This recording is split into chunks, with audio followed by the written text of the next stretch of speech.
I'll start off with something before we get into the nitty-gritty. The EFF had a one-day national shutdown on the 20th of March, 2023. I'm sure you heard the testimony of your CFO when she appeared before us, and she reported to us at the ad hoc committee that SAP spent 368 million for a one-day shutdown. You were head of crime intelligence during this time. What intelligence, if you had any, that would justify spending that amount of money for a protest? Thank you, Chair. What we are responsible for is firstly the assessment of the threat that we think that might be on its way. Then the plan then is the responsibility of the visible policing to plan accordingly. In most cases, our recommendations are just talking to the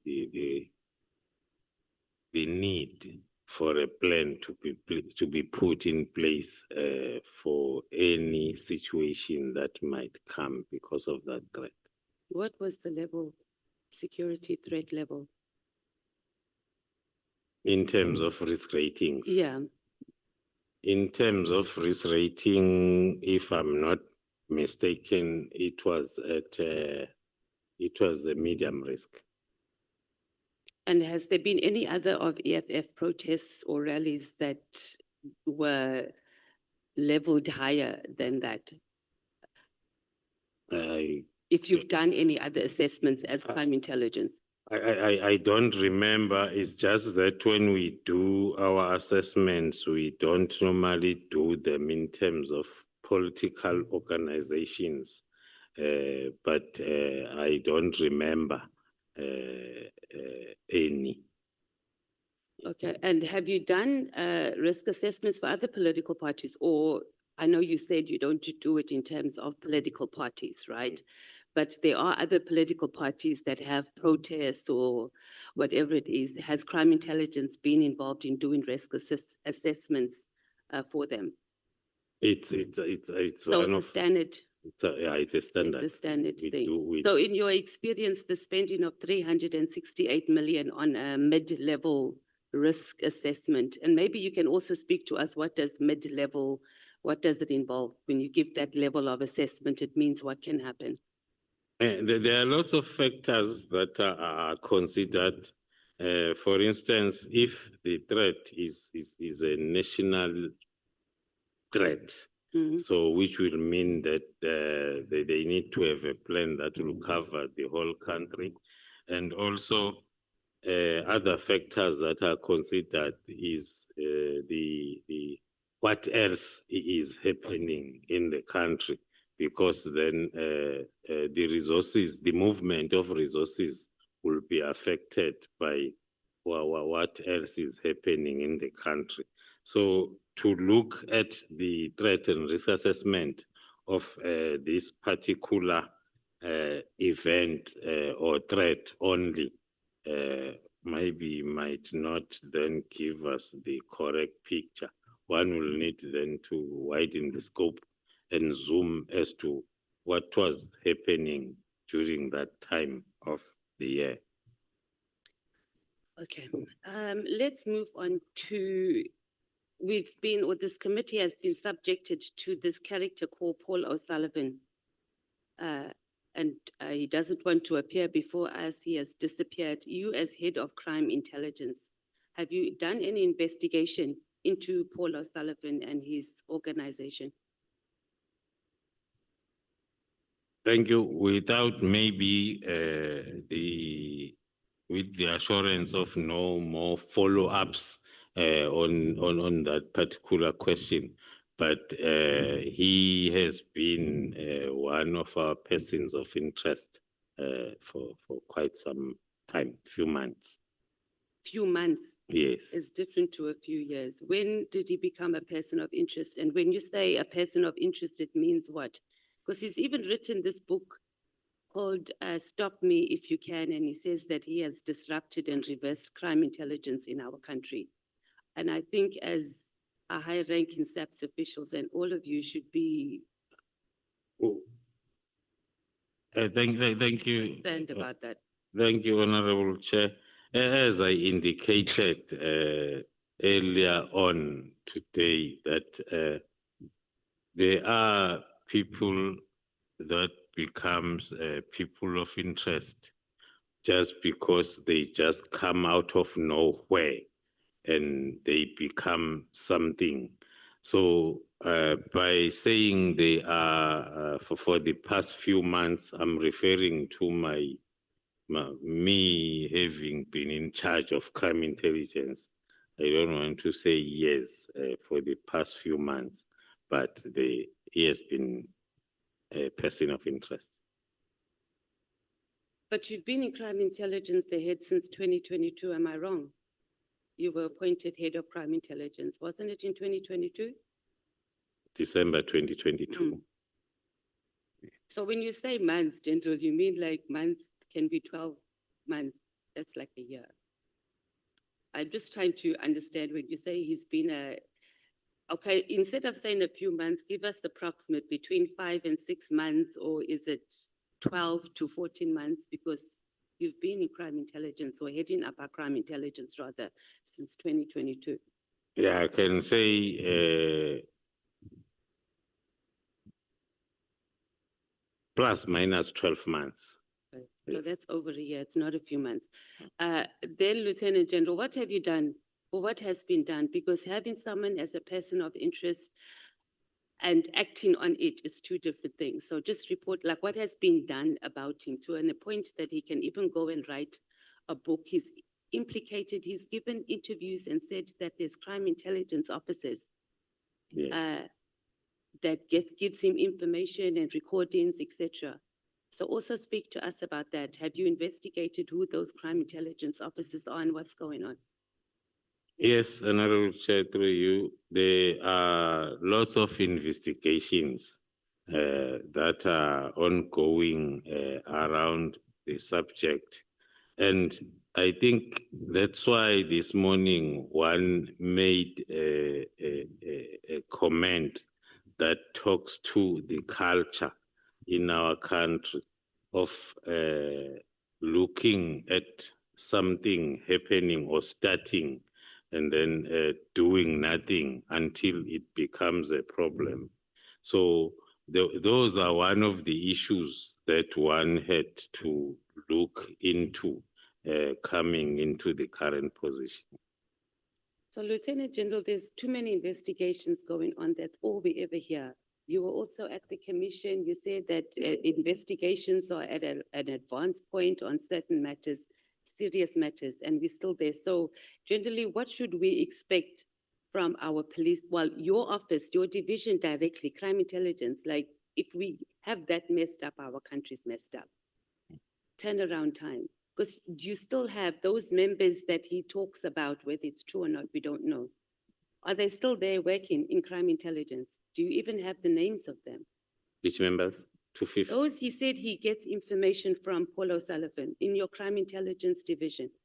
Yes. Still working there. Yes, the members who are there within crime intelligence, the division is at a stage. That's why one spoke of the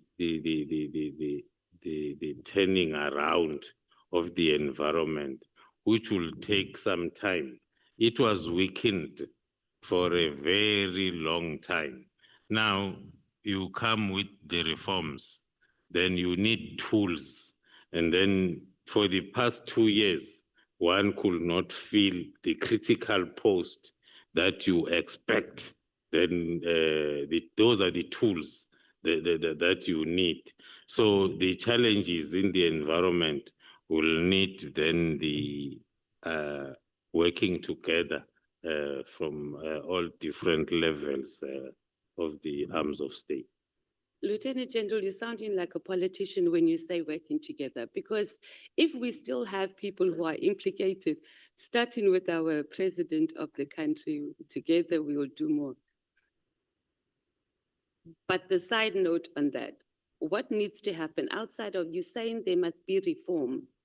We cannot have people in crime intelligence now giving information to outsiders. This man was not even born here in this country. He's busy running NGOs. He's selling equipment and he's giving out information, and then we still have them there. What needs to happen? Because it can't be, and I don't see how you're going to do a turnaround with those people still in there.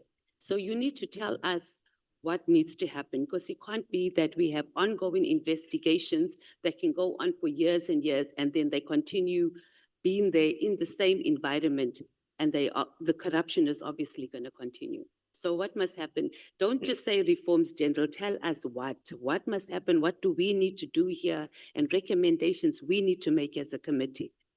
Thank you, Honorable Chair. I explained earlier on that we needed to get our legal framework on track, of which we are almost done with that part, because we need that to straighten the environment, because almost there was non-existence of any policy in that environment.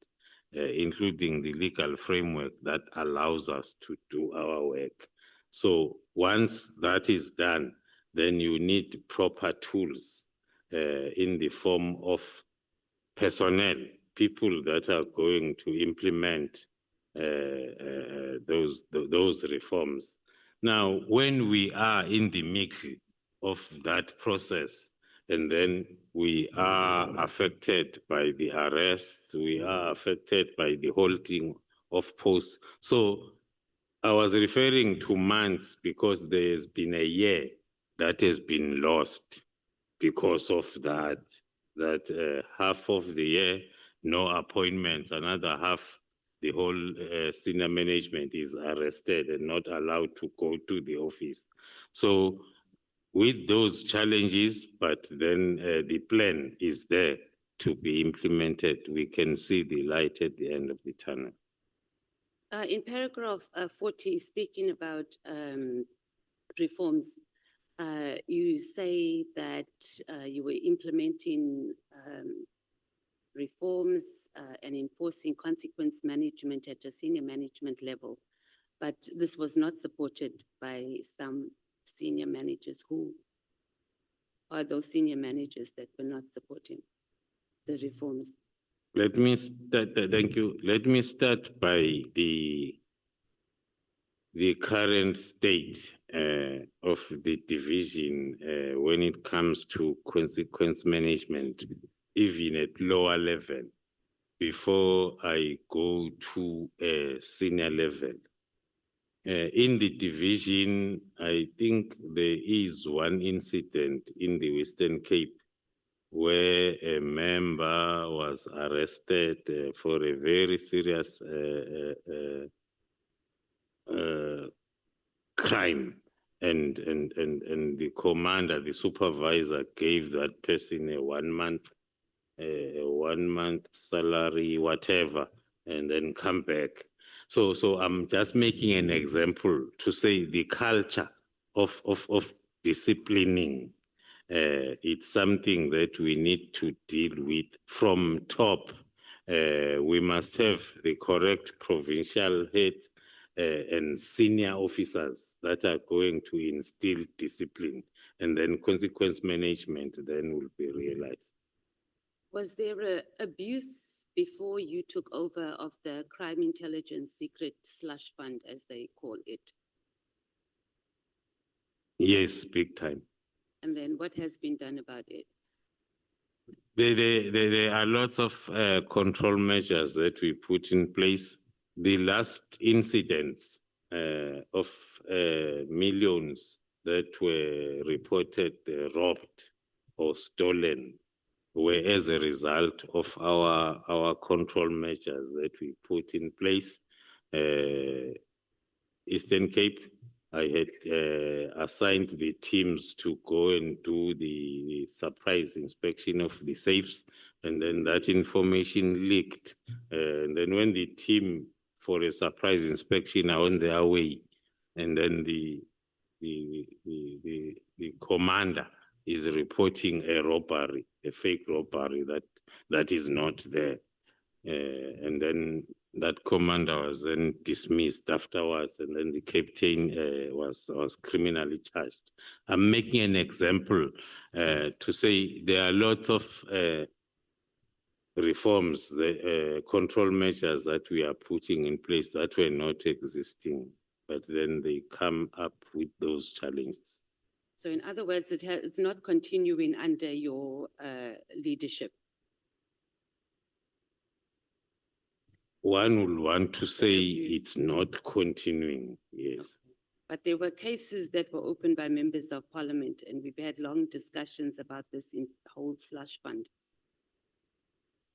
Or do you have any response to that? Our case? No, I don't have an idea. The response. We had one of the members, Honorable Collard Barnard. Have you done an intelligence report on her? No. There's never been there's no intelligence investigation. I think Lieutenant General Mkhwanazi said that there's been information that has been collected on her. There isn't any in terms of intelligence report. No, not as far as I know. Because he said that if needs be, the information can come and they can show pictures and recordings. You don't have as crime intelligence, but investigation is done then almost everywhere in SAPS.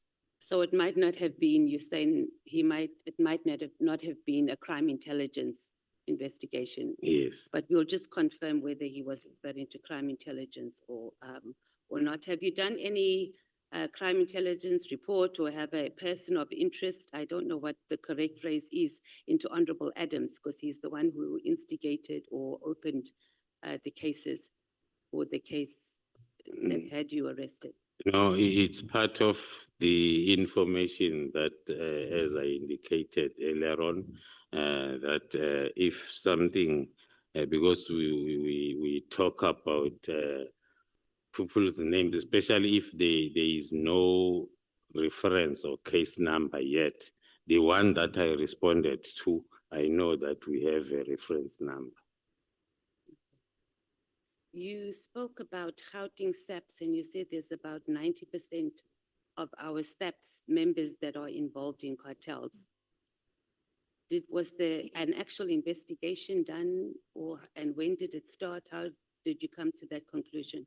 It's not, that's why one is using percentage, because you gauge that as you continue with operations in a particular environment. If I may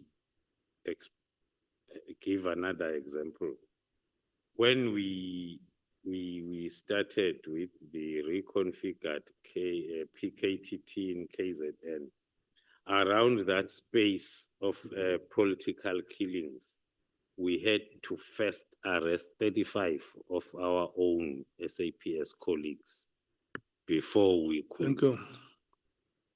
Thank you so much, General. The time of the member has... The chair. Thank you, Chair. The time of the Malema will continue tomorrow. The time of the member has come to an end. Thank you, Honorable Mathys.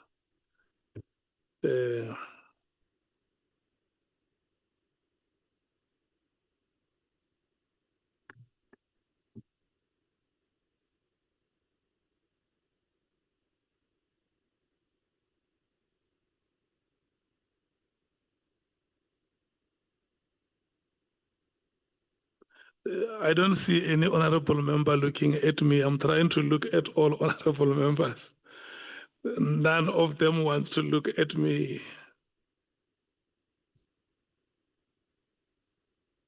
We have taken Honorable Mathys as our last speaker, so that we can start at 10 o'clock tomorrow. So tomorrow,